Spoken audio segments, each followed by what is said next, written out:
Sun's out and shades are in. Get your home summer ready with custom window treatments from Blinds.com.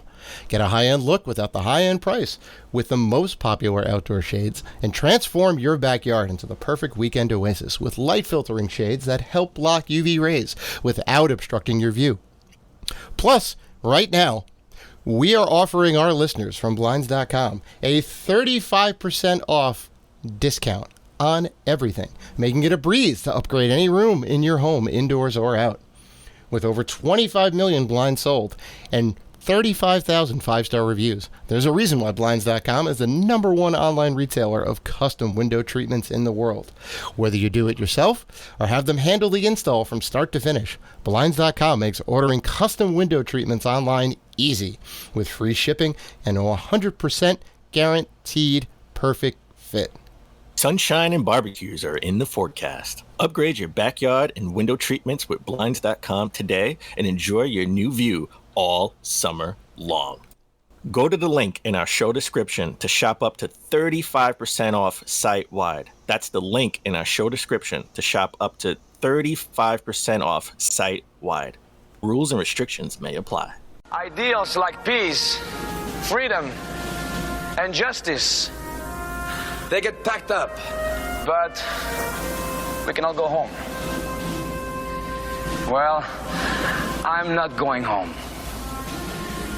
I'm gonna get on my boat, and I'm going upriver, and I'm going to kick that son of a bitch bison's ass so hard that the next bison wannabe is gonna feel it. Now, who wants to go home, and who wants to go with me?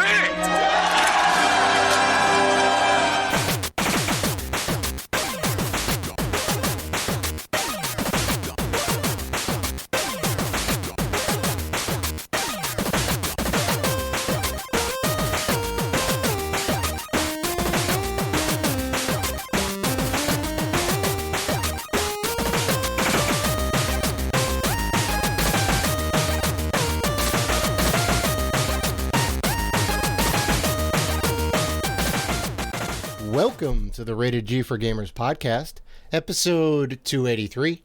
Before we start the show, we want to thank all of our wonderful fans who have supported us. And if you want to show support for the Rated G Network, you can find us on Patreon at patreon.com/Rated G for Gamers.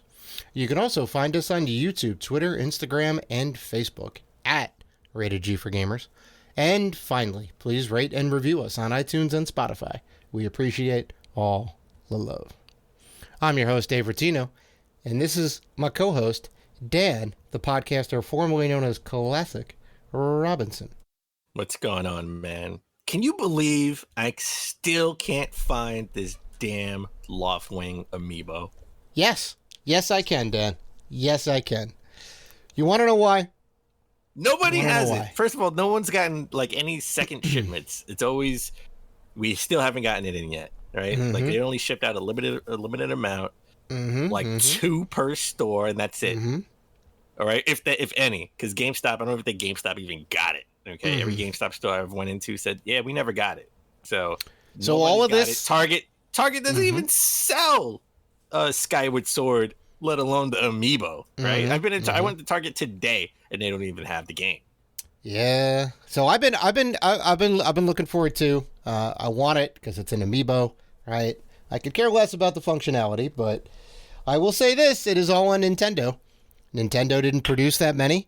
Nintendo locked a feature behind the Amiibo for better or worse, right? I'm not making an opinion on that at this moment, but I'm just saying.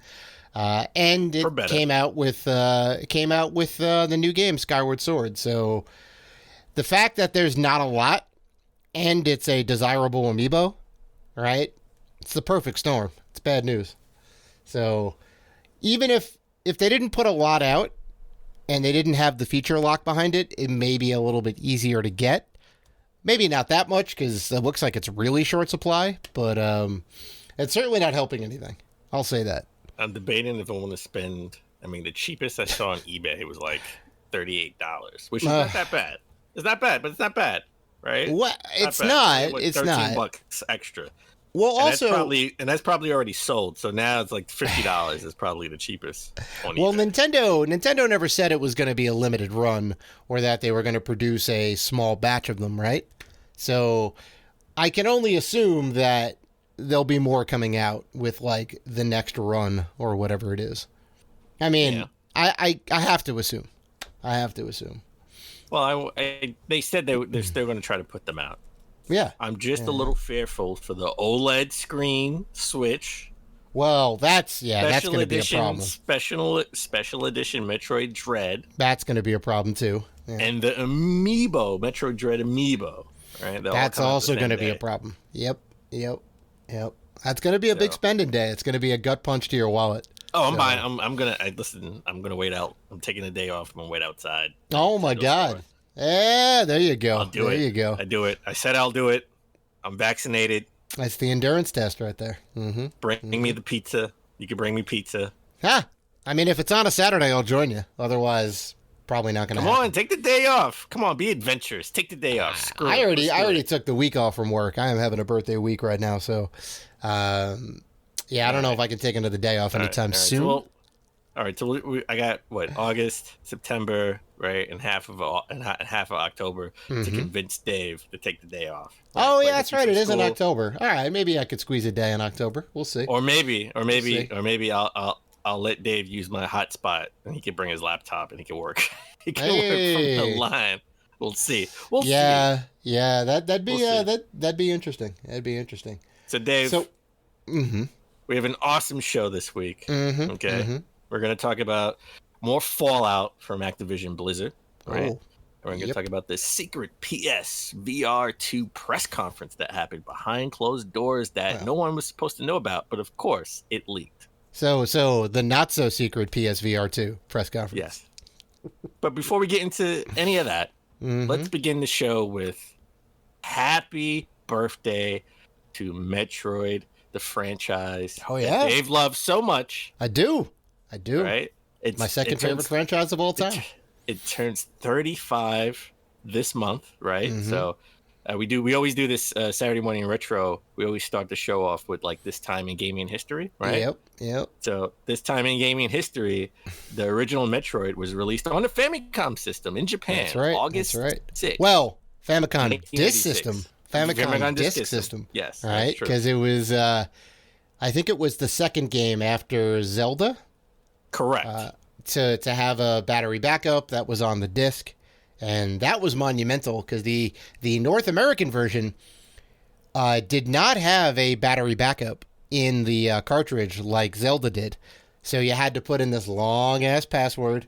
And if you messed up any character, well, there goes your whole save file. It's done. Oof. So, happy birthday to Metroid. It turns 35. Can't believe it. It's older than me, right? Because I'm only 28. I just turned 28 a couple of months ago. That I'm just gonna let that sit.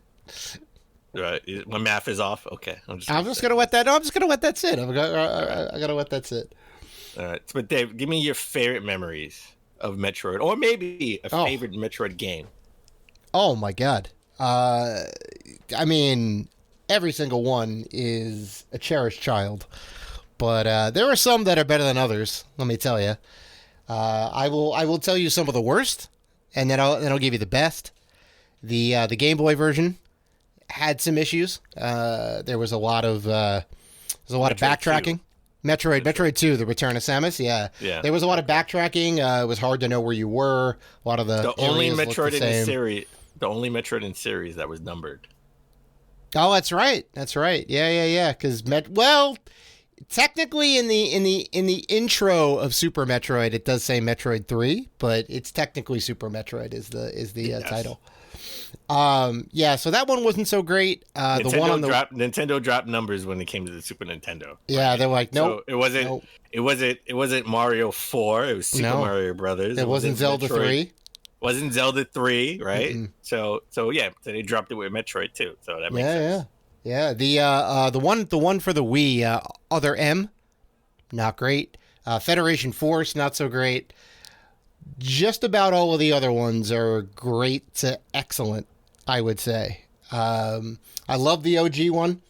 but it's hard to go back. It's very stiff. No map. You have no idea map. where you're going. No map, no like battery save, and you can kind of screw yourself over because certain power-ups will overwrite other power-ups. Specifically, if you get the ice beam before the long beam, you basically have to restart. You need to get the long beam first, and they don't tell you that. And they should be able to just combine power-ups, but they didn't code it that way. So it's a great game. It's an important part of history. It started a whole genre. But the Super Nintendo one is usually everybody's favorite. It's a gold standard for Metroidvania. But I'm going to have to go with the GameCube, Metroid Prime. Mm-hmm. Oh, the original, the OG one, the first one. The OG one. And I have amazing memories of that. I remember because I got the GameCube on launch. I was home for winter break. I pre-ordered it from my old DV game store, and I went in, picked it up, and I had that for a while. And then 2002, when the game came out, I was working at that store again, and I got Metroid, and oh my God, it was so good. It was so good. Cool. What about you? Okay, well, I mean, I know you're not the most crazy Metroid fan, but you have to have some that are. It's funny because I love the genre of Metroid. Not going to say Vania. Mm-hmm. Okay, it's just Metroid. Sure. Metroid genre. Right, peep this. It's not called Castle Droid, right? I mean, it could. It could. It could be. It's not called Castle Droid. It's called Metroidvania, right? Mm-hmm. We start with Metroid because Metroid started it all. It's just the Metroid style of games. Okay? Yeah. I have fond memories of the first one. I didn't play the second one, and I played Super Metroid as a kid. I played it later on in life, just like Metroid Prime. I played, Metroid Prime. I played maybe like 4 or 5 years ago when we started the show. Oh, shoot! Yeah. I never played those games. The original Metroid was the only Metroid in the Metroid game that I played for like a long time, and I must have put like 50 hours in the NES on the original Metroid trying to figure out how to, how to beat this game. So I love that game. And I think I restarted that game like 4 or 5 times. Nice. So I love the original Metroid. I have so many fond memories of the original Metroid. I have both the OG cartridges. I have the regular, gray label, and I have the yellow label. In the classic series. Yeah. I have complete inbox the classic yellow Metroid. Nice. I think Zelda and Metroid may be the only 2 games that were re-released in that classic series. Can you think of any other game that came in that box that had that classic label? Man, that's a good question. I don't think so. Did Punch Out come out with that classic label without Mike Tyson? I know they re-released it because they Punch Out without Mike Tyson. Yeah, there was the allegations and the lawsuit, and then they lost the license or they let it lapse because they're like, we don't want to be associated with this anymore. So they swapped him out for Mr. Dream. It's possible. Punch Out was in that classic series. Yeah, that could be. It was a very short run though. With no letter from Mike Tyson. Yeah, right. Which is like a thing right now. I swear, I'm still watching it on eBay, $300 just for that damn letter. Oh, you mean the one that came in the box? Yeah. Oh shoot. It's hard just to get the letter by itself. Unless you spend like $1,000 to get it complete in box. Right. Yeah. No, I'm good. I'm good. Not doing that. But I love the original game. But I love Metroidvanias. I mean, Axiom Verge. Oh, is the first game that comes to mind that I love playing. Right, that's a Metroidvania style game. And it sort of took liberties, right? Like it's super similar to Metroid and just a whole level design, and it's like Aliens, right? Because Metroid was heavily influenced by the Aliens franchise. The Aliens movie, right? And Ridley, the bad guy, is named after Ridley Scott, right? So they took a lot of liberties back then, back in the 80s when it came to games. So happy birthday, Metroid! You're older than me because I'm only 28, and He started a genre that we love till this day, right? Mm-hmm. I want to shift focus and talk about PlayStation and talk about old PlayStation games. Oh. I take a little bit of umbrage right now. Oh boy. With IGN, because IGN, you love Sony and the PlayStation. I mean, listen. I love all. I love all. No, I'm just. I wasn't trying to be disparaging. It was just saying there's a special place in your heart for. There is a special place. I remember getting my franchise. I remember getting the original PlayStation. Right? Like there's a special place in my heart. So they named their top 10 PlayStation across all consoles exclusives. Okay, and I'm gonna name all 10, and I'm gonna tell you what I take umbrage with. Oh boy! All right. In order from 10 to 1, they have Gran Turismo 3, Infamous 2, number 9, Ratchet and Clank Up Your Arsenal, Shadow of the Colossus, Horizon Zero Dawn, number 6, Ghost of Tsushima, brand new franchise from last year, number 5, Uncharted 2, Marvel Spider-Man, The Last of Us, and God of War 2016. Right? The rules were they only pick one game in a franchise. Okay. So in their view, they pick the best game in each franchise. Sure. I take umbrage with a couple of things. I would leave God of War, and I'm not going to give you my order just in case we do a special episode where we give like our personal picks for PlayStation exclusives or Xbox exclusives or Nintendo exclusives. But I'll say God of War 2016, good pick. I would leave that there. Awesome. It's amazing. They have The Last of Us. I would say The Last of Us Part 2. I didn't think it was a year. I think Ghost of Tsushima was better, but I still love The Last of Us Part 2. I love the story. I just wish they told it in a different order for my taste, personally. But I thought The Last of Us Part 2 was phenomenal, and I think that's a better game than The Last of Us, the original Last of Us. Okay. I mean, I will definitely agree that the gameplay is better in Part 2, because they added so much more to it, so... the mechanics there are better, but I would. And they didn't need DLC because they put it all in the game. Well, they did. Yeah. They put it all in the game. You're right. Half the game to me should have been the DLC. Well, that's just me talking. I mean, I would say the story is better in 1, right? And you're even kind of agreeing because you're saying that there was a lot of fat they could have trimmed off and saved it for something else that didn't necessarily need to be there, right? No. I'm not saying. I never said that. My argument with The Last of Us Part 2 was always they could have told it in a different way. Okay? There's that second half of the game that you spend like 10 hours or 8 hours playing. I'm trying not to spoil it. Yeah, good on you. I think should have been like the DLC. Well, there you go. That's the thing. It's not part of the game. It's not part of the original story. It's extra. You're saying it's fat. I'm not saying it's fat. I'm saying it should have been DLC. It is not. I'm saying it should have been the fat, but it's not the fat. I understand why they did it. Okay, I'm not saying I don't understand why they did it. I just said I wish they would have did it a different way. Maybe I would have did that. Maybe play it first, not second. Right, maybe not the second half of the game. Maybe play the first half of the game. Okay, right? Tell the story that way, or make it DLC. Yeah. See. Yeah. I mean, I've given my opinions on it already. I see what you're saying, but the emotional part that they're trying to get in me, I think, would have been much better suited if I would have played the first half of the game that way. Right, and it ends with something happening that I would have been shocked that I did, and then the second half you play as Ellie. Yeah. I mean, maybe. Yeah. I mean, my issue is the end of the game. When you're. Yeah. No, we went over we went over this already. I don't remember this. The end of the game is perfect. I like the end of the game. When you're at give you an option. It should have given me an option. No. When you're at the farmhouse and playing guitar and all that, end of the game. End it there.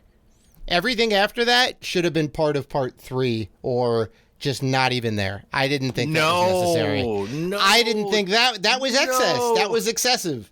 No, that was excessive. There was no reason for that. No, I think you're totally wrong. There was no reason for that. You could have just left it or saved it for part 3.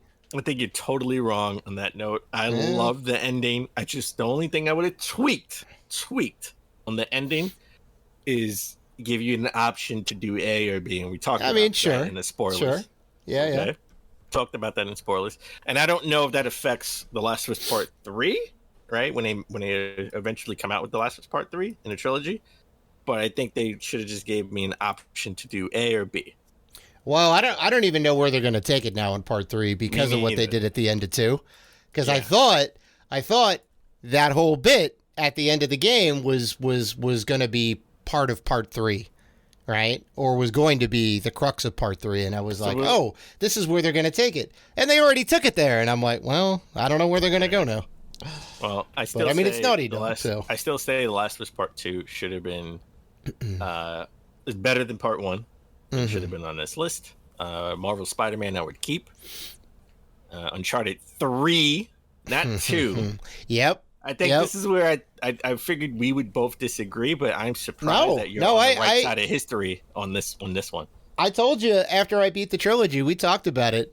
Part 3 better than part 2 to me. Yes, definitely Uncharted 3.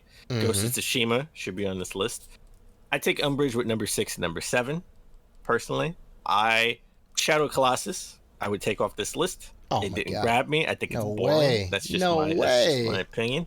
And Horizon Zero Dawn, I tried to like, and maybe I'll like the second one. I just can't get into that. Well, that I agree with you too. Yeah, a lot of people love Horizon Zero Dawn. I didn't see it either. I don't know what it is, but I would listen. Sly Cooper, any of the Sly Cooper, you like Sly Cooper 3 at least, maybe. All right, I would put on here. Sure. Right, PlayStation exclusives. I would put Sly Cooper on. You gotta put Tekken 3 on there. Wow. I don't have any fighting game representation. This Tekken fan over here. Tekken was exclusive, man, to PlayStation all the way up until Part 5. It wasn't until 6 when it came on the PS3 and the 360 is when it went multi-platform. Up until that point, it was PlayStation. Never came on Saturn, never came on N64, no other systems. Tekken 3 was amazing, man. 21 characters in the roster. You had a beach volleyball mode. You had team battle. I mean, there was a fighting game built into Tekken 3. Like a actual beat 'em up in Tekken 3. On top of the standard fighting game. It's amazing, man. That's the only thing I would say is you got to throw Tekken in there. All right. Everything else I can see. So we'll throw Tekken and Sly Cooper. Sly Cooper 3. There we go. Ratchet and Clank. I would say Ratchet and Clank the remake on PS4 over Ratchet and Clank Up Your Arsenal. Okay. Right. Okay. And I would agree with Infamous 2. After just playing Infamous 1.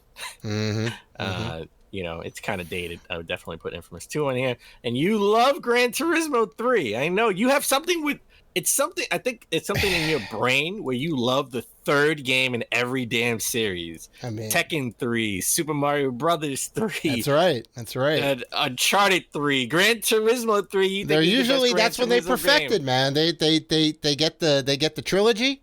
They perfected in the third one. There you go. Yeah, Gran Turismo, man. The third one was amazing. It was a cultural moment.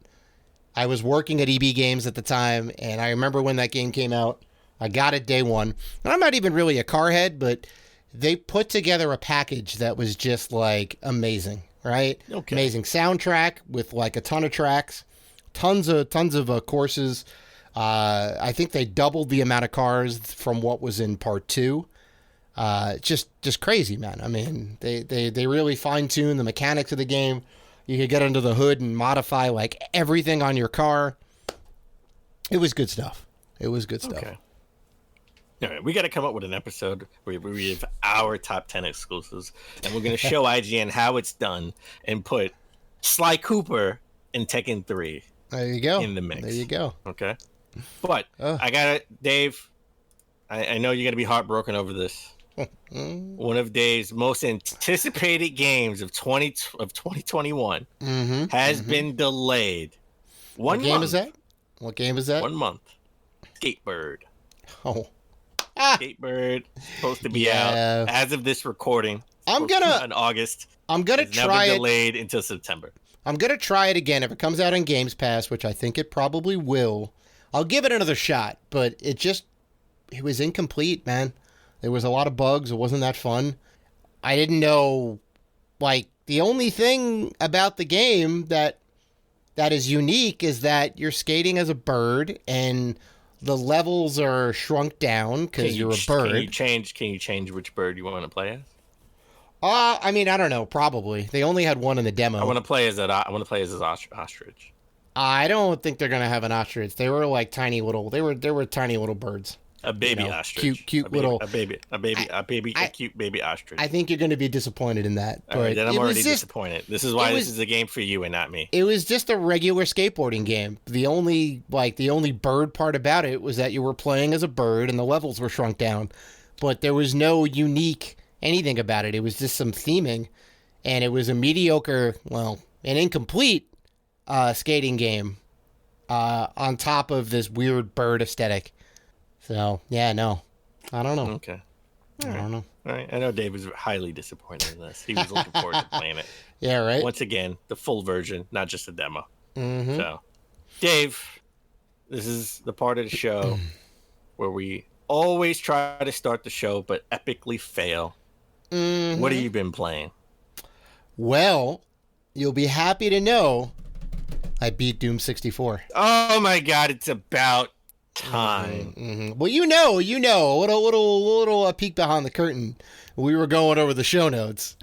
I beat it while we were doing the rundown to the show notes. So I toppled the boss, which is different. Thank God. It's different than Doom 1 and Doom 2. Doom 1 was the Cyber Demon. Doom 2 was the Icon of Sin, where you basically have to beat up John Romero's head. In part 3, you fight this weird, like, floating pus demon thing. I don't even know. All right? They basically give you all the weapons. They max you out. They give you invulnerability for a little bit, max health, max armor, and you got to beat up a bunch of monsters, and then the final boss comes out. And it was a pain, man. Let me tell you. It was a pain, but I beat it. Well, you know what? You scare me because you went from, Doom Eternal to Doom 64. I'm like, what are you going to play Doom like for the next like foreseeable future until you beat all the Doom games? I mean, Doom is fantastic, man. Doom is fantastic. Why are you hating? Why are you hating? I mean, switch it up a little bit. I will gladly switch it up because I've also been playing Super Mario 3D World on the Nintendo Switch. Playing. Oh, you picked it up. You picked it up. Oh yeah, no, I had it for a bit. Yeah, I had it for a while. Okay, I didn't know that. All right, that's awesome. Mm-hmm. How do you like it so far? It's great. It's my first time playing it. I'm not great at it. But have you played Bowser's Fury yet? I am going to go through 3D World first and then do Bowser's Fury. Gotcha. I feel like that's the way to do it because that is the way to do it. I've seen the gameplay of Bowser's Fury and I know that it's much improved and you play in one big world, which is like kind of cool. So I'm saving that for later. Okay. And the final thing that I've been playing, and I am over the moon about this. I haven't told you about this yet, but I've been playing The Ascent.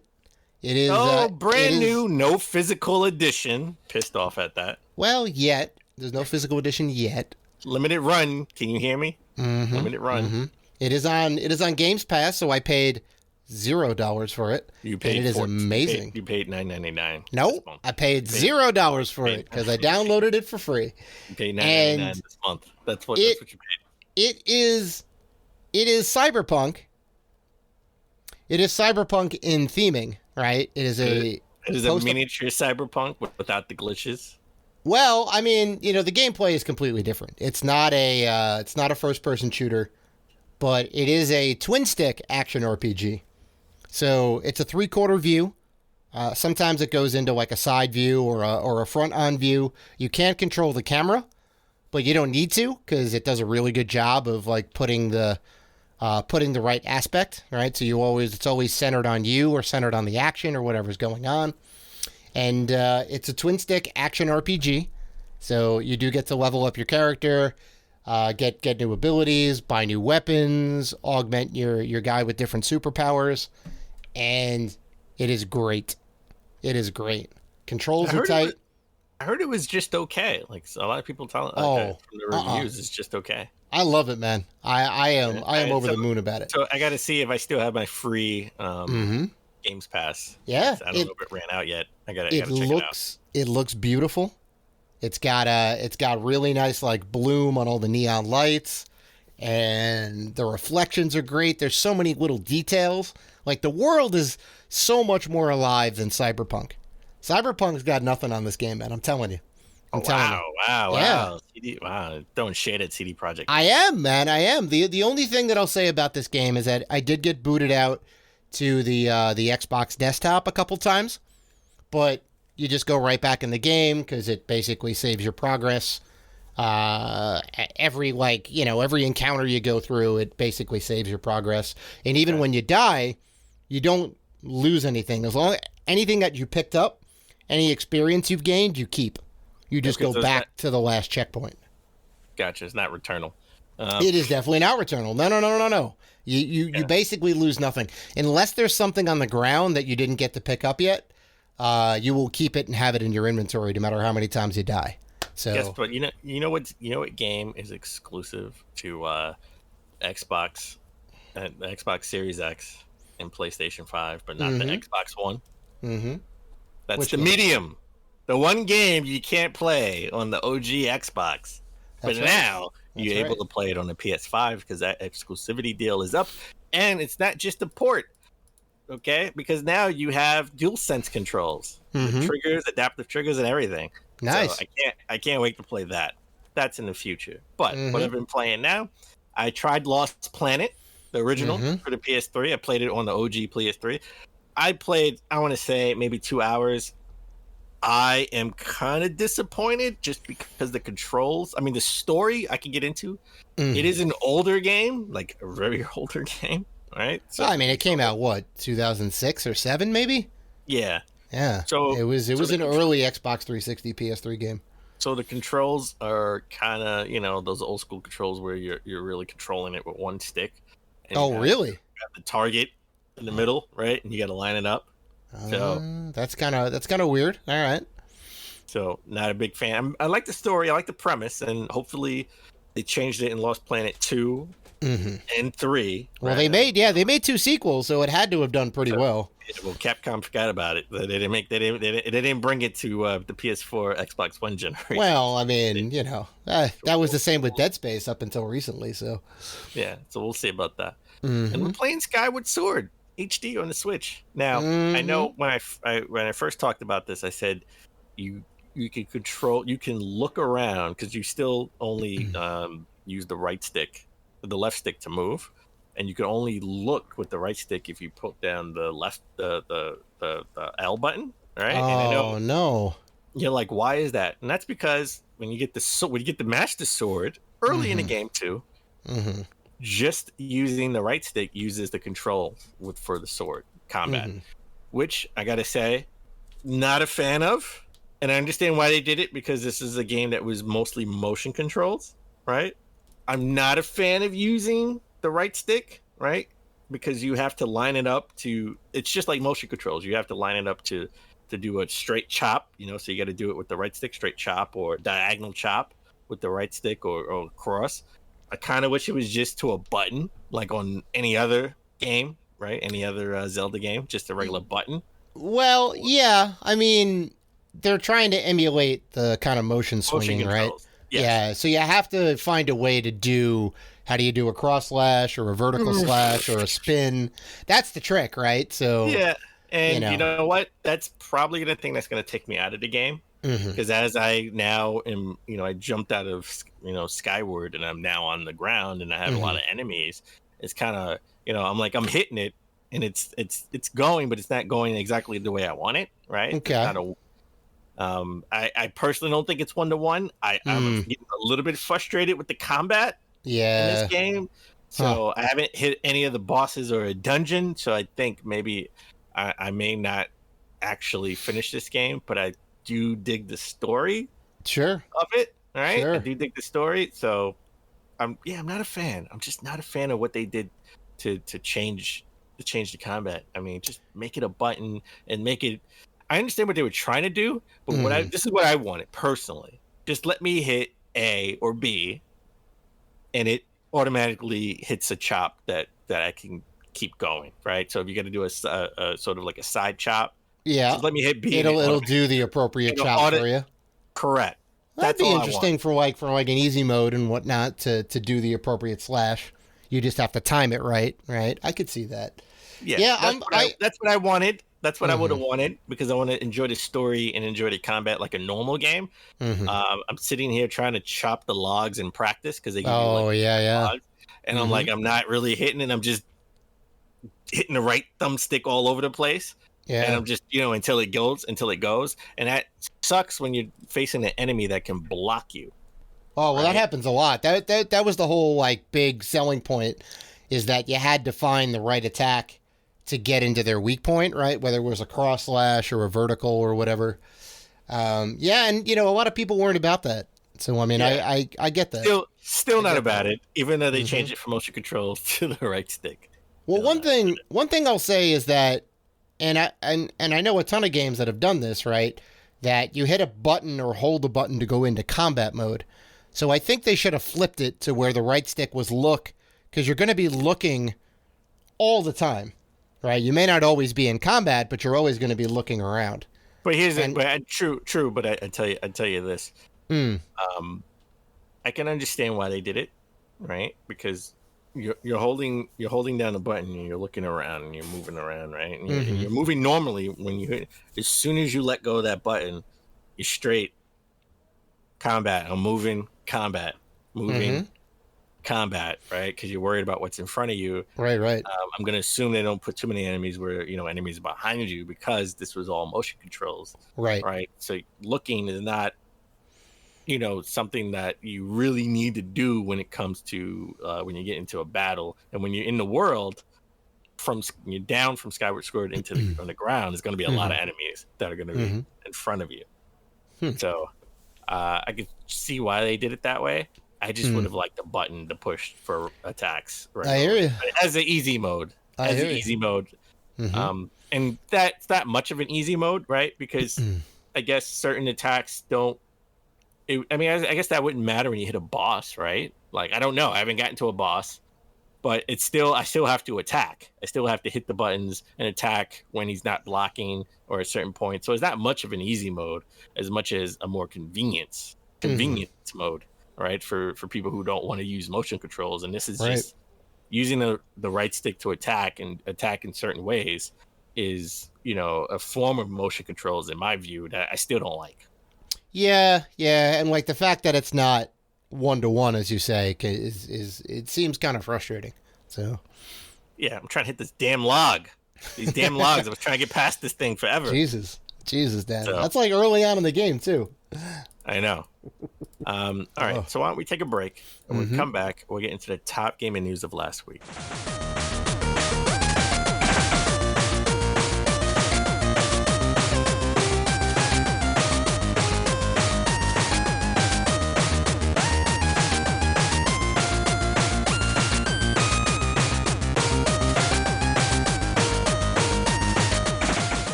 And we're back.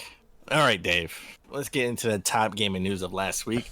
Let's start with our lead story. We're still dealing with the fallout from Activision Blizzard. This story will not go away. Oh, this is still a big deal because it has just begun.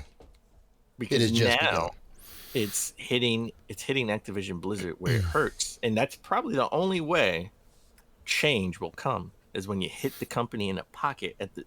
Listen, companies, corporations only worry about their bottom line, right? A scandal hits when they're still making money. It doesn't matter. They try to sweep it under the rug. But when you hit them where it hurts, which is the bottom line, and shareholders and board of directors get involved, that's when change happens. And maybe this is a good thing because it looks like Activision Blizzard has lost T-Mobile as a sponsor for the Overwatch and Call of Duty esports leagues, right? And Coca-Cola and State Farm are reassessing their partnership and could pull their Overwatch League sponsorships. Oh, right? Of course. They will. Millions will. of dollars. Yeah. Well, you don't want to be associated with all of this, right? In any way, shape, or form. So, I mean, no duh, right? You're going to... And they're the ones that are paying for the sponsorship money, right? They're the ones that are paying to have their Coca-Cola logo in the background, right? When you have your StarCraft tournaments or your Overwatch tournaments or whatever, right? So, it's a no-brainer for them. Okay, let's do a money buy in a different market, right? Let's do a different esports league, right? Let's do League of Legends, or let's do Fortnite or whatever, right? Let's attach ourselves to a company that doesn't have a scandal on its hands, right? I mean, like, that's what you do. That's what you do in that case. I suspect that Coca-Cola is gonna be pulling out because I don't see this getting any better, right? Like, this sucks. I mean, listen, I'll be honest, like. It's a good thing and a bad thing. I mean, it's a good thing because when you hit corporations in the pocket, that's when you create change, right? However, it's a bad thing because, just for the gaming landscape, Overwatch, the Overwatch League, right? I mean, 50 Cent owns like an Overwatch team. Sure, right? Sure. And Bobby Kraft, owner of the Robert Kraft of the Patriots. Yeah, he owns a league too. Yeah. So this sucks when we're trying to put gaming sort of in the the mainstream stratosphere, and something like this happens. I would love for Robert Kraft to step in and and be the head of Activision Blizzard, right? Because he's an awesome owner, right? Just ask Tom Brady. I mean, I mean, he's definitely a good businessman who doesn't have any of this terrible baggage that kind of the head of Activision Blizzard has, or the everybody in Activision Blizzard, everyone in the higher ups. You can get rid of all the executives, right, and the HR people, but you have to want to change the culture. You have to put in the right people in place that can, change the culture, make it better, make it more inclusive, right, and obviously pay, people what they're worth. And now that the company is losing money, or potentially could be losing money on this, this could be them reassessing and reevaluating how to do business going forward, right? Right. So, well, I mean, in terms of some of the leadership, right? Because you're right, you do need to cut off the problematic people, right? One of the executives, Frances Townsend, she used to be part of the Bush administration, part of Homeland Security and whatnot. So that if that says anything about her past or whatever, she was hired to Activision Blizzard, and she was the one who sent out some memos, right? I believe she sent out an internal memo and then also like a public memo about this whole situation. And that was not received well.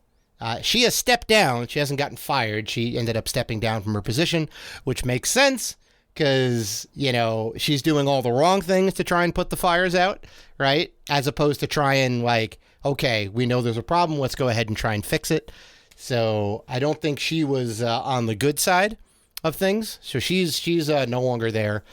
There's two guys that are taking the replacement of J. Allen Brack as the head of Blizzard. So it'll be kind of like a co-position. Hopefully they can make some change. I think they were promoted up from within the company. I don't think they have any scandals or anything, so we'll kind of see how that goes. But one other thing that I wanted to bring up about this is the head of Activision Blizzard is Bobby Kotick, and I was listening to some podcast. I think it may have been the Linus Tech Tips podcast or whatever, Linus Media Group podcast, and they were talking about Bobby Kotick and one of his previous ventures. And he entered into a partnership with Andrew Gordon, head of Goldman Sachs, and they had this thing called Cove Management, which was managing a private Gulfstream 3 jet, whatever that means. And apparently, just like buildings, right? Like you have a management for the building, right? I mean, Yeah, you own a condo, you got a condo, you got to keep it up. You meetings got to and stuff, right? Same thing with the jets, right? Private maintenance jets. and all that. Yeah. Okay. Yeah. So that makes sense. But they basically they hired this lady Cynthia Madvig. She's a former actress, and she was the flight attendant for the plane. Apparently, what went down is the pilot of the plane sexually harassed her. She bubbled it up. She accused the pilot of sexual harassment. Oh, 100%. Yeah. And then promptly got fired. Shortly after, got let go. Kotick fired her, right? Which is a pretty heavy coincidence. That's a bad look. It's a pretty damn bad look. Long story short, out of all of this, they settled for $200,000. Kotick's law firm advised him to settle. He eventually kowtowed and settled in September 2007 for $200,000. So that's not a good look. When you have this and then also you're the head of Activision Blizzard where all this stuff goes down. I'm not accusing him of partaking in any of this stuff or whatever. But when you're running the company and this stuff's going on in your company, like, I wouldn't expect him to know like the day to day and whatnot, but you eventually have to know. You eventually have to know there's some shit going down at your company when it gets this big. When you're a CEO of a big company, a huge company like Activision Blizzard, or when you're CEO of the boss of anything, it's hard pressed to know some of the things that are going on. I mean, that's why you hire low-level executives. That's why you hire HR to handle these things. Now, if they don't handle these things properly, and that's what happened. That's what happened. That's when you are alerted, and you have to take the proper measures to step in and change everything that's going on. Now, I'm looking at Bobby from this point forward, right? Because you can't say you don't know this is going on anymore. Well, I mean, you could only these are lawsuits. It's brought to your attention. Now, what do you do as a leader? What do you do? Right? Well, they should have handled it internally, and they should have stopped it ahead of time. Like, I don't blame. Again, you say they. I'm talking about him. He wouldn't know about this. He's a CEO. When you're a CEO, you don't know about things like these. Well, about this because you have HR. I know from experience of working for a big company, the guys at the top don't know some of the things that are happening lower level. But he has to know what J. Allen Brack, the head of Blizzard, is doing, right? Because he was part of it, right? That was the head of Blizzard, right? That's half of Activision Blizzard. He would have to know what he's doing. I would say that. Who's telling him though? Right? Well, he's hanging out with them. He's at the conventions. He's in meetings with them all the time. Just because he's hanging out doesn't mean he sees what's going on. I'm saying from this point forward, what are you doing? What are you doing at this point forward, right? Like, you can't say you don't know. So are you putting the proper people in the positions that they need to be in? Are you paying people properly? Are you changing the culture? Are you making the right moves to move forward as a reputable company? Like now, I'm looking at him because everything that happens next is a reflection of his decision making, right? So he tried to push it down to, Francis Townsend. He tried to push it down to Brack and all the other people, and they're all slowly going away. So I don't think this is going to be the end of, the kind of clean sweep in this case. Like, do I want the company to get better? 100%. But I don't think it's going to work with Kotick involved. That's my take. That's my take. I do. I think they got to get somebody new in there. Because when you're a CEO, you don't know the things that are going on lower level. You're worried about making the company money. That's what you're worried about. Well, but he's in hot water now. He's in the hot seat. He's the guy. I don't think he's in a hot seat. I think all the attention is on him now to see what decisions he's going to do to make things right. But I don't think he's in a hot seat, to be honest. Yeah. You're a bit, or to be honest, I mean, when you're a big CEO, right? When you're running the company, first of all, if something would happen to him, he could, everything dies down a year or two from now. Nobody's, when people forget about this, and just like you said last week, they move on to new CEO jobs and perpetuate the same culture in the next company, right? Well, no, 100%. But at least Activision Blizzard with their like board of directors or whatever, right? They can come together and make the right move and say, hey, well, then if that's the case, we need you out. We need you out. Then let me ask you this. If that's the case, if the CEO is supposed to know about it, why didn't the board of directors know about it? They're the ones who put in the executives. By the way, well, I'm not saying they didn't know about it. I don't know if they did. The board of directors are the ones who appoint the officers. Okay, so they appointed him as CEO, as they appointed probably the president of HR, who's supposed to know and handle. Oh, well, I mean, I think everyone's complicit in a way, right? I think everyone's complicit in a way. I'm not. Get rid of the board of directors. My point is, now that it's been brought to your attention, right? And usually it's a scandal because it's being brought out into the public, which notifies the people who are at the head of the company who don't deal with the day-to-day things like this. Mm-hmm. So what do you do now? That is now why Activision Blizzard is on the clock, right? Well, okay, fair. So base level. Here's what I think they need to do. At a base level. You need to pay your employees fairly. You need to give them a fair wage, men or women. I'm not even talking about race, creed, gender, or whatever. Just pay them fairly because they are working hard to build your damn products to make you money for your company, right? Treat your employees fairly, right? That's just straight up across the board. You need to have company-wide training seminars, right? And it sounds stupid, but you need to do it because everybody's gone through the harassment training and all that. Everybody laughs at the videos. Who would do this?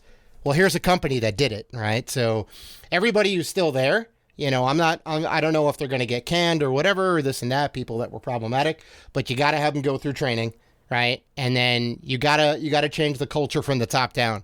Kotick needs to get involved, and he needs to be aware, and he needs to say, hey, everything we did before, not going to happen anymore. These we're going to put locks on the damn breastfeeding doors, right? We're not going to do cube crawls. We're not going to have a Cosby room.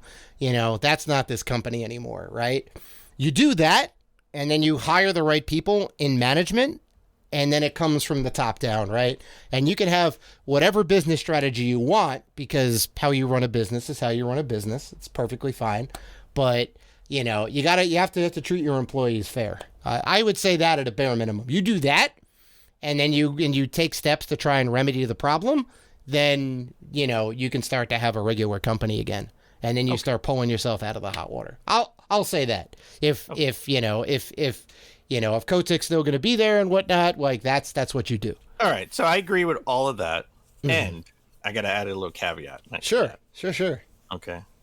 If T-Mobile, Coca-Cola, and State Farm wants to, pull their sponsorship and sponsor Rated G for gamers, I'm all for it too. That works for me. 100%. 100%. We will gladly brand all our videos. I love Coca-Cola. I'm more of an AT&T guy, but I can be persuaded to come to T-Mobile. Listen, man, T-Mobile's got good service, all right, and Diet Coke is legit, man. Mm-hmm. So, all right, let's move on. Let's talk about a company that doesn't have any scandals. One of the best companies in video games out there. Let's talk about PlayStation. Let's talk about PlayStation VR. Oh, the secret press conference for PSVR that got leaked. Quick turnaround. So we got a couple of details. So one, PSVR 2. They're looking to have 4K HDR. Mm-hmm. They're looking to have an OLED screen, right? When you put the headset on, you want it to be OLED, which is the highest quality screen. I mean, the TVs that you see out there that are like over $2,000. Best of the best are OLED, They're OLED TVs, right? Or whatever they want to call them, but they're OLED technology. Yeah, OLED TVs. Yeah. I know LG or Samsung they call them something else. Well, Samsung has a QLED or QLED, which is not pure black like the OLED is. So it's different in a way. Yeah. Similar but different. Yeah. And also PlayStation is reportedly focusing on console quality AAA games for PSVR 2, not just VR experiences like previous on the previous PSVR. Yeah, so I don't think you can. Well, go ahead. Well, I'm just saying this is not surprising that they really want to make it a thing. I stand firm on what I said last week. right, or 2 weeks ago, that I think it's not going to hit mainstream unless it's wireless, right? Where it's just seamless, where I can just put it on my head and watch it for 2 hours before the battery dies. That But makes a difference, making it easy to set up and use. 100%. Yeah. But this is a step in the right direction, bringing AAA quality games to PSVR, or making it compatible with AAA games. Sure. AAA games, which is, I think, is really what's going to happen. I don't think we're going to exclusive. This is a PSVR game only. It's AAA experience. No, and they actually said that too. They want to have a game be playable in VR and out of VR, so you can have the big screen experience and the VR experience. So that's their kind of drive moving forward. You want to play Uncharted 5? We have an Uncharted VR experience, and we have the regular Uncharted experience. So. Well, and I think that makes sense too for them to say, hey, AAA games, you can't get away with a shark demo anymore. You know the one that came in VR Worlds where you go down in the thing and the sharks come at you. Everybody's beyond that. Everybody's tried VR. I think it's fantastic, by the way. It's fine, but it's not going to wow anybody anymore, right? You need an actual, you need meat on the bone, right? You need a Resident Evil 7 or a Wipeout Omega Collection or a Tetris, what was it? Tetris Effect. The Tetris Effect game. You need something big, right? You need an Uncharted 5. You need a God of War with the VR experience. Would you want to play God of War in VR? I want to play everything in VR, Dan. I want to play everything in VR. Because that's what it is, right? You want to be able to look around and see Midgard and be like, oh my god, the Evil Within 3. I want to see you play in VR. Yeah, man, make it happen. Now, well, the thing about horror games is they're very divisive or divisive, right? You hate them, so that's not the killer app, right? That's not the killer app. Silent Hill VR? Come on. Also not a killer app because it's way too scary for some people. You need a straight down the road shooter or action game, and one that's not too crazy with the eye strain and all that. A game that people can kind of jump into that's pretty easy to play, but has all the bones of a AAA game. All right, I just want to see you play a horror game in VR. That's it. Listen, man, I'll do it. It's not a problem, but I don't think those are very niche video games, especially in VR, because I know a lot of people can't handle the motion. It's just it's too much. But so this tells me something. Well, during the secret press conference, they didn't have any of the new the PSVR controllers, right? That they announced, and we saw the patent for, right?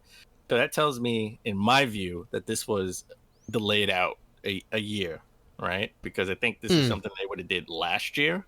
Right, in preparation for maybe launching with the PS5 or maybe launching a year later, 2021, right, this holiday. I don't think that's happening. I think this is something that's going to be pushed out until 2022, 2023, most likely. 2023. Yeah. Right, in my view, because they just announced Moss 2 for the original PlayStation VR. Well, that's going to have a PSVR 2 upgrade. Guaranteed. Maybe not. Maybe I will bet you money on that because it's coming out so late in the life cycle. What was the last PSVR game to come out? Iron Man VR, maybe?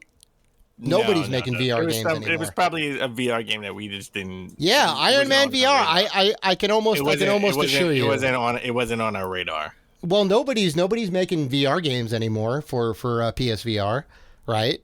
Because everyone's a lot of PSVRs. If you go to GameStop right now, which honestly, if you're a collector, as a side note, if you're a collector, right now is the time to scrape the bottom of the barrel and try to get yourself some 360, 3DS, and PS3 games at GameStop. Sure, right? Sure. Because inventory is getting small and people aren't trading them in. This is the time to go scouting for them. Because this time next year, they won't have them at all. Yeah. And then we're going to be talking about, PSVR, PS4 and Xbox One games being super cheap. Right. Right. So, and that's going to be my next foray to get nothing but PSVR games super cheap. I mean, sure. But I mean, they're still pretty pricey right now. They are. Listen, pricey. Robinson, they haven't gone down yet. Yeah. There's a game called Robinson. All right. That's the first game that's still like $50. And I'm trying to get it. More on the $20 rate. It's your namesake, man. It's your namesake. Yeah, it's the game for me. Yeah. So, I mean, look. I will Shake Shack bet you right now there will be a Moss PSVR 2 update with enhanced graphics and all that. It'll be compatible, extra textures and all that. I feel like I should take that bet. Why would they not do that though? Right? Everything's getting a PSVR update, right? Death Stranding is, God of War is, Cyberpunk is. Every single game that's come out at the end of the life cycle has some sort of update. Moss 2 won't have a PSVR 2 update. I think. Wow, you don't think they would do that, huh? No, because I think Moss is a game. I think Moss 2 is something that's probably going to be at the end of the year, beginning of next year, and I think PSVR 2 is going to be like 2023. Yeah. I mean, okay. I mean, in that respect, maybe it may just be too far out. But I mean, to be fair, the original Red Dead has a 4K update. Yep. Red Dead Redemption has a 4K update, and that game came out in 2010. So, if it does well and the reception is good, it's got critical success and all that. I would say they would do an update. I think Moss 3 would be the update. I mean, maybe they'll make a third one. Yeah, maybe they'll make a third one. It's just real interesting for them to have this game come out so late in the life cycle when nobody's doing VR games anymore. All right. Yeah, I don't know. I want to talk about. Let's shift from Sony to Xbox. Let's talk about Halo. Right, the game that has no VR support or HoloLens support, which would be great if it did. It wouldn't be. I think having like a Halo VR game, a little heads-up display or something. Yeah. You'd be like first person with it, right? Like trust me, Master Chief, or you are a Spartan, right? Trust me, everybody wants that. Yeah, that's what I want. That would be the experience. Killer app. That would be the killer. But that's not Xbox's jam for whatever reason. They're not jumping into VR. So are you waiting to play Halo Infinite? Right, Halo Infinite's coming out this year. Oh yeah, trust me. I signed up for the beta, and I haven't gotten the invite yet. We don't have a release date, but we've seen actual gameplay. People have actually played this game because they had a beta. They had a test beta out there. I did not sign up for it because I figured I wouldn't even get it anyway, and it's multiplayer, so I don't really care about that. But it's reports. I mean, it looks way better than the trailers from last year. That's what they're saying. Oh yeah. However, it's struggling on the original Xbox One beta machine. Yeah. I mean, you have to understand it's still a beta, right? I know it's only a couple months out. It'll probably come out in November. Actually, I can guarantee it'll come out in November. Probably like right in the middle of November. I won't take that Shake Shack back because I believe you too. Right. It's probably going to come out November 15th or whatever the closest Tuesday is to that date, because that's when the original Xbox and the original Halo came out, and they just love to do that. But yeah, I mean, it's not surprising because it's still a beta. They're still working on it. They're still tweaking it. They want people to find bugs, and they want all the data, and they want to see where the problems are, and they want to address those problems and fix those problems. Now, obviously, it's not going to run the best on OG hardware, right? It's going to have to be locked to 30 frames. You're going to get reduced textures, reduced field of vision. You're going to get a lot of the special effects and bloom and whatever. That's all going to be reduced. It's not going to have any ray tracing in there, but you're still, I believe you're going to get a decent experience out of it, right? You'll get a playable experience. You don't think it's going to be Cyberpunk? Is that going to be a Cyberpunk situation where you have the original Xbox, right? Or you have the Xbox, an Xbox One S, right? Where you're going to get, it's going to be choppy and buggy and not playable. Well, that's why they waited a year. The Series X. That's why they waited the year. That's what they're doing. It's not going to be the best. It'll be better on Xbox One X for sure. It'll be better on the S probably slightly, but it's probably the X. The One X is the way to play. By the way, if not on an Xbox Series. By the way, if you're trying to get into next generation and you're finding it hard, you can still buy an Xbox Series S. I know if you're the digital version. They have it in stock at GameStop and Best Buy. It's in my cart. I'm still debating if I want to buy it. Still debating if I want to buy it. Probably I'm going to pass because I want to get more retro games, and I'll get it later on, hopefully, maybe. But just letting you know out there, as of this recording, Best Buy and GameStop, if you're a pro member for GameStop, Best Buy does have it in stock. Yeah, so I mean, I got my copy of Halo pre-ordered. I have it. I got it from Best Buy. I already got the Master Chief Special Edition statue because they already produced them. The statue wasn't delayed. No, they ended up shipping them out. So I have that. I just don't have the game yet. So whenever it comes out, it comes out. I'm not worried about any of this because it's fine on Series X. It's fine on Series S. And it's probably, I think it's fine on Xbox One X.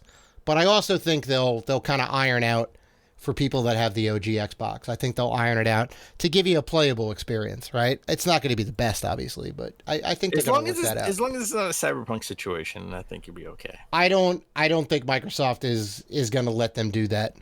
Like if they need to delay this into 2022, I think they would do that. No, that would be the death of this game. That would be the death of this. I don't know, man. Being delayed again? Why? Well, because the multiplayer is free. Look what happened to Crackdown 3. Crackdown 3 got delayed 3 times in the game. Well, it was a terrible game, though. At the end of the day, it was just a bad game. Come on, any game with Terry Crews. Yeah, but it was a bad game. A good voice actor cannot save your game. They had inherent problems with the game. I don't think it's going to be delayed either. But all right, well, we'll see. Hopefully, it doesn't. Mm-hmm. Because there would be a good story for it to come out around the same time as the original Halo. Right? Yeah. Oh, I'm pretty sure it's gotta. All right, so let's talk about Nintendo. The last 2 stories about Nintendo. Let's talk about the Switch. The Switch is doing gangbusters. It's selling like hotcakes. It's the hottest thing on the market right now. The Switch has now outsold the PS3 and Xbox 360 officially. Right? Not combined. But not total combined. PS3, total Xbox 360. Yes. Wow. PS3 sort of outsold the 360 sort of lateness life cycle. It eked out at the end, yeah. It eked out at the end, right? Because it's a marathon, not a race, right? And now the Nintendo Switch has outsold the PS3. Wow. So it's jumped. That's crazy. The PS3. It is now right behind the Nintendo Wii, which is still crazy to think about because the Wii beat the PS3 and 360 in that generation. Oh, it killed it. Period. Yeah, because it was in nursing homes for your grandparents, right? Yeah, it was a system for everybody. And it was the first system to play Netflix. So I dated a girl. I dated a girl that says, "Hey, I got a Wii. You want to watch Netflix on TV?" I'm like, what? Yeah, it's so funny. Yeah. They had to mail you out a disc, right, to download the software from the disc, connect it up to the internet. Yeah, it's so weird to think. So weird to think. I never forget that. She's like, I got a Wii in the living room so we could watch Netflix. I'm like, wow, that's awesome. What? Yeah, I was like, that's awesome. That's funny. So it's right behind the Wii. Oh, it's going to kill the Wii. The PS4, and then 150 million units sold the PS2, which I don't think it'll ever catch. But I think it'll beat the PS4. It'll definitely beat the Wii. Well, they said they project it to beat the Wii within a year. Okay, so this time next year they project it to be over the Wii, or sometime next year to be over the Wii. And then the PS4 is still selling. That's the thing, because people can't get a PS5. The PS4 is still selling. What's right true? Yeah, because they have a lot of stock. Yeah, they have a lot of stock. Yeah. So that number is going up a little bit. It's not going up like gangbusters. Not like the PS5 will, but it would eventually, especially with the OLED screen, if they could produce them. That's the thing. They could produce them. I'll buy it. Like a lot of collectors, like a lot of gamers will buy their second or third Switch. In my case, my third Switch. Well, yeah, the OLED one is coming out. I have a Switch Lite. Yep. So with the OLED Switch, they could beat the PS4 100% if they can make enough of them. So, but that's the thing, because we're having that crazy chip. Really good. We're having that crazy chip shortage. That's the thing. If we didn't have that, I think it would be on track to outpace the PS4.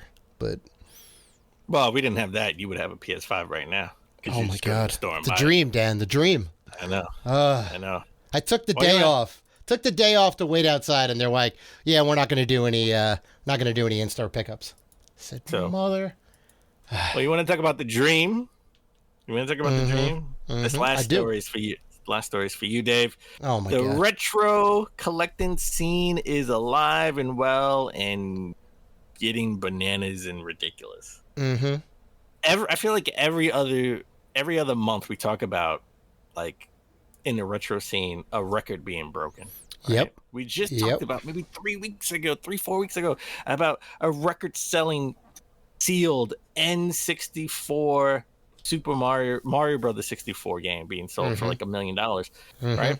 That we're gonna blow that out of the water. There's a sealed copy of Super Mario Brothers sealed that sets a record of $2 million being sold. Yep. Oh, So it's crazy. It is, and I think it's important to note how this was bought, because on Rally's website, which is sort of, I looked this up. It's just sort of interesting thing where you can buy shares in a game, right? Like in a company, right? So So nobody owns it. No one person owns it outright. It is a collective of people. And you can say, hey, I want to buy $50 worth of whatever this thing is. And you pool your money together, and then you make a purchase, and you have a percentage of that. And you own part of that, like a share of stock, right? You know, or you can get fractional shares of stocks, right? So you can get less than one share of a stock. Like I have, I don't know, 0.005 shares of a stock or whatever, because it was just left over from something. So it kind of makes it interesting when it comes time to sell it, though, right? Because that means everybody has some say in the matter, right? So if it's among 10, 20, 30, 40, 50, I don't know, could be 100 people, could be 1,000 people who have bought into the shares in it. Like, who gets to say how and in what way it gets sold, right? Because, I mean, you obviously want to make money back on your purchase, right? If it's going for X amount of money, you would want it to sell for over that, so you can make some money on your investment. It's all the shareholders of this game made like 900% back when it was sold for $2 million. All right, I think that's what the report on when I think I read it on Wall Street or something like that. Like they're the ones who put this out. The website put this out and said, hey, look at this, look at us, right? So this wasn't something that was just, advertised. They're the ones that put this out to obviously promote the site. And now I'm kind of interested. I'm doing more research. I'm thinking maybe you're joining up. I mean, we both own stock in different companies. Yep. I'm not really into video game companies, but I am thinking maybe this is a good investment of putting it into like actual video games, right? Sealed video games. I mean, the game that was sold, that was water graded, right? It was a 9.8. It wasn't the original seal of the company. Imagine what that can sell for now, right? And that was only 3 collectors that pulled their money together and got it for like a couple of $100,000, right? It wasn't even quite $1 million. So imagine what that game would sell for now. All right, because that's more rare. That's rarer than the game that sold for $2 million. I know.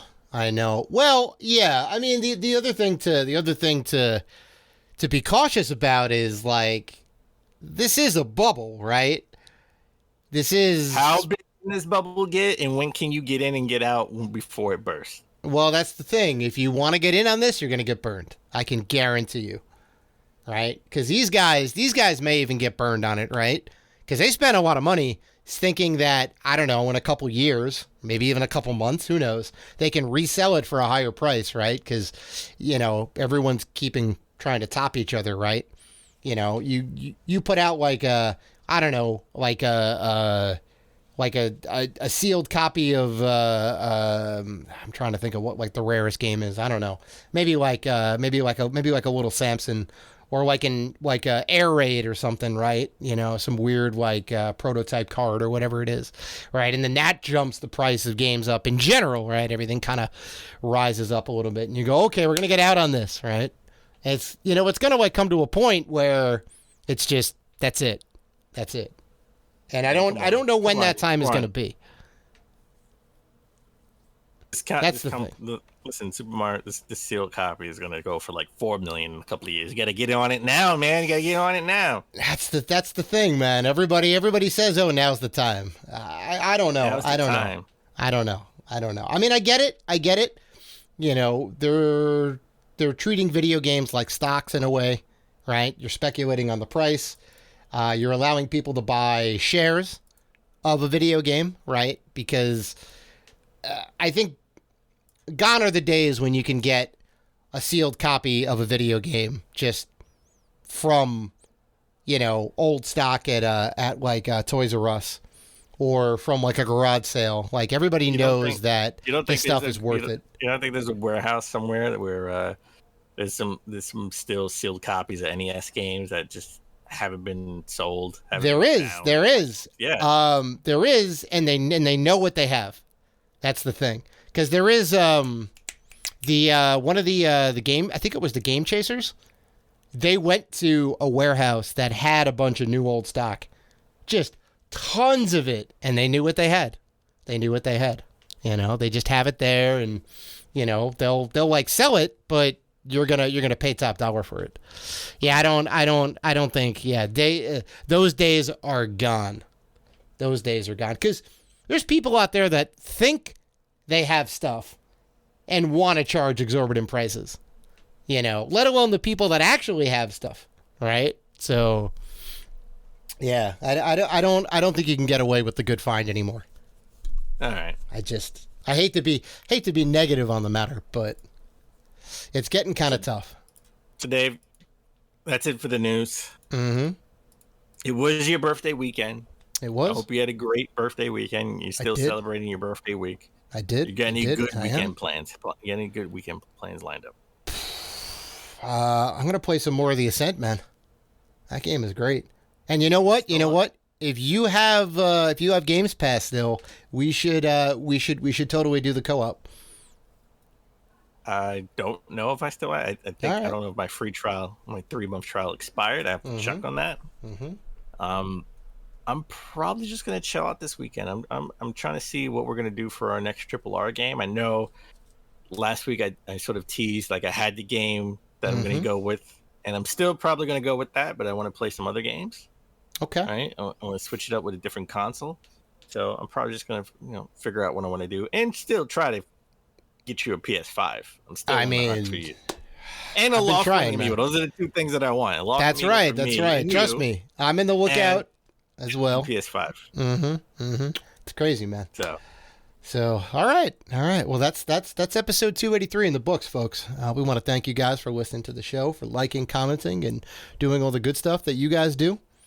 If you want to interact with us, and we know that you do, you can find us on Facebook, Twitter, Instagram, and YouTube at Rated G for Gamers. Also, we are part of the Gaming Podcast Alliance. You can check out all of the fine podcasts featured on there at gamingpodcastalliance.com if you're looking for more gaming goodness. So, please listen, like, rate, review, and subscribe. And as always, keep gaming.